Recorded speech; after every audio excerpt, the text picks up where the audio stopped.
Camp Toccoa sits in the foothills of northern Georgia, surrounded by the rugged landscape of the Chattahoochee National Forest, and not far from the small town that gave the camp its name. The installation had been built specifically for a new and ambitious military experiment, the creation of an airborne regiment that would train alongside the Army's parachute school at Fort Benning. Thousands of men passed through Toccoa, all volunteers seeking to join an elite force unlike anything the United States Army had fielded before. Yet enthusiasm alone was not enough.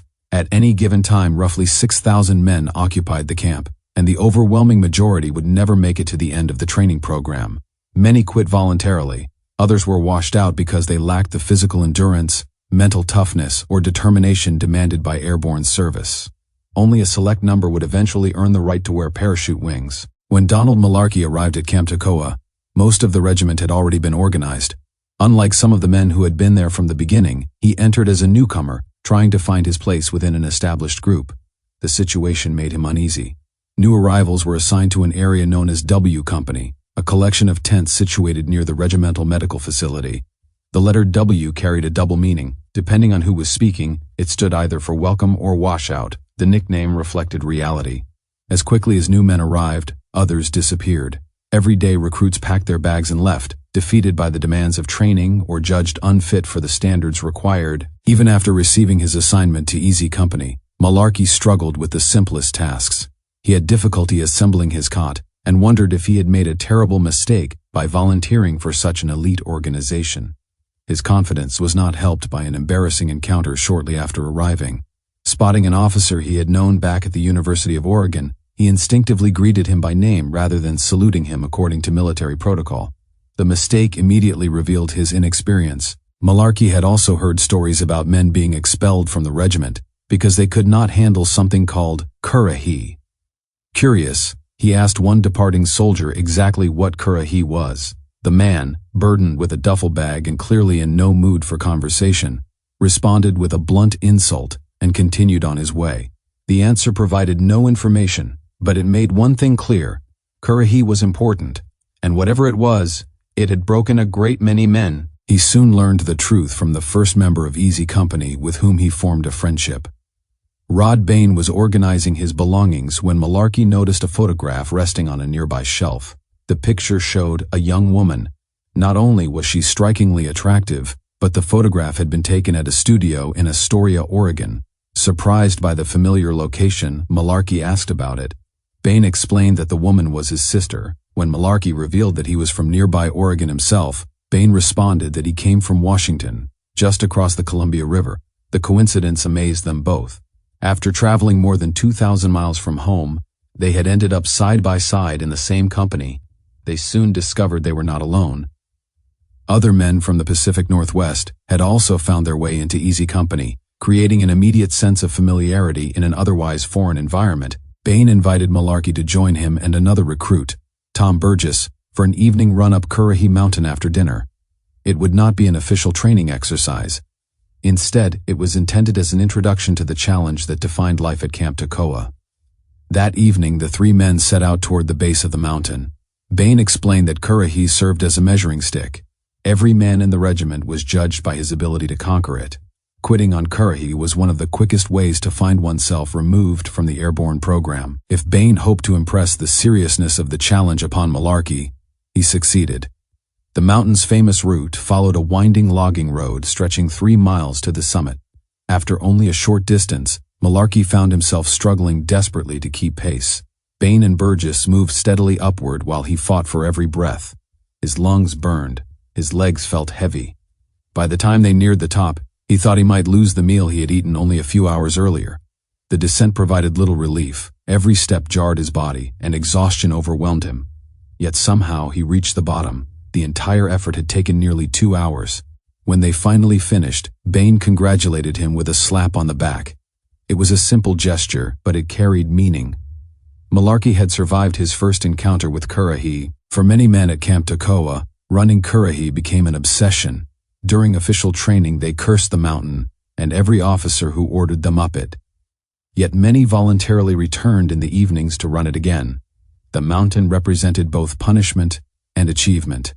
It tested every weakness while simultaneously proving what a determined man could accomplish. As they recovered from the run, Bain explained the meaning of the word Currahee. Derived from a Native American language, it meant stand alone. The regiment had transformed the phrase into a battle cry, "We stand alone together." Bain shouted the word into the evening air. Burgess answered immediately. Though exhausted, Malarkey straightened himself and joined them. For the first time he felt connected to something larger than himself. Later that night, lying in his bunk and listening to the sounds of camp settling into darkness, Malarkey found himself reflecting on the experience. He was not thinking about the distance separating him from Oregon. He was not dwelling on aching muscles or the mosquitoes buzzing around the barracks. Instead, he wondered what kind of men would voluntarily spend hours helping a newcomer prepare for a challenge he had not yet faced. The gesture had cost them time and effort, yet they had done it willingly. In that moment, Malarkey sensed that Easy Company was different. The experience marked the beginning of friendships and bonds that would endure through war. Years later, those relationships would become associated with the phrase, "band of brothers," borrowed from Shakespeare's Henry V. Although the men themselves did not use the term during training, it eventually became synonymous with their shared experiences and sacrifices. The 101st Airborne Division had been created in 1942 as part of the Army's effort to develop airborne warfare. While the 82nd Airborne had pioneered many of the techniques, the 101st was expected to build upon that foundation and establish its own reputation. The division's commander promised his men that although they lacked a history, they possessed a future filled with extraordinary challenges. Within the division, the 506th Parachute Infantry Regiment formed one of several airborne regiments. Easy Company belonged to the regiment's 2nd Battalion and consisted of approximately 150 officers and enlisted men divided into several platoons. Malarkey found himself assigned to the 2nd Platoon under the command of Lieutenant Richard Winters. The platoon also included a number of capable non-commissioned officers who would play important roles in the company's development. At Toccoa, however, titles and ranks often mattered less than endurance. Nearly every aspect of life revolved around physical conditioning. The men ran Currahee multiple times each week. They attacked obstacle courses designed to test strength, balance, and determination. They crawled beneath nets, climbed over logs, squeezed through wooden structures, and emerged covered in dirt and bruises. Push-ups, sit-ups, calisthenics, and long-distance running filled every available hour. Friday evenings brought another ordeal. While soldiers and other units enjoyed free time, Easy Company frequently embarked on forced marches. The distances steadily increased until they culminated in grueling 50-mile marches. Food was limited, water was restricted, stopping was discouraged. Smoking was forbidden despite the fact that many of the men were habitual smokers. The source of these demands was Captain Herbert Sobel. Sobel dominated life within Easy Company. He expected perfection and rarely showed satisfaction. His standards exceeded those imposed upon other companies in the regiment. He insisted that Easy Company become the finest unit in the 506th, and he drove the men relentlessly toward that goal. Whenever they struggled up Currahee, his voice could often be heard demanding more effort. During marches and inspections, he searched constantly for mistakes. His treatment of officers could be as severe as his treatment of enlisted men. Lieutenant Winters, in particular, often found himself under intense scrutiny. Sobel seemed determined to challenge him at every opportunity. The captain's methods generated resentment throughout the company, but they also fostered discipline. One of Sobel's most infamous habits involved surprise inspections. At any hour he might burst into the barracks and begin examining every piece of equipment. Men never knew when he would appear. Small deficiencies resulted in punishment. Unauthorized items were confiscated. Passes were revoked. Restrictions were imposed. Entire platoons sometimes suffered because of the mistakes of a single individual. The punishments could seem absurd. Men dug large holes only to fill them in again. Others slept beside heavy weapons. Restrictions were handed out for minor infractions that appeared insignificant.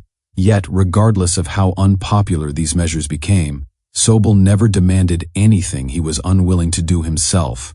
He ran Currahee alongside the men. He climbed to the summit carrying a stopwatch and expected results. Over time, Easy Company developed an extraordinary level of physical fitness. Their performance became so impressive that outside observers questioned the validity of the results. Retesting only confirmed what Sobel already believed. Easy Company consistently ranked among the best-trained units in the regiment. The captain's greatest contradiction was that he seemed to build men up collectively while tearing them down individually. Whenever the company achieved success, he often focused on failures instead. Praise was rare, criticism was constant. Many soldiers grew to dislike him intensely. Some openly cursed his name whenever he was out of earshot. Yet despite the resentment he inspired, the company continued to improve. By the time training at Toccoa ended, many men believed Sobel might someday get them killed in combat because of his shortcomings as a field leader. At the same time, years later, veterans such as Malarkey would look back and recognize that the relentless discipline, physical conditioning, and mental toughness he instilled had helped prepare them for the unimaginable hardships of war.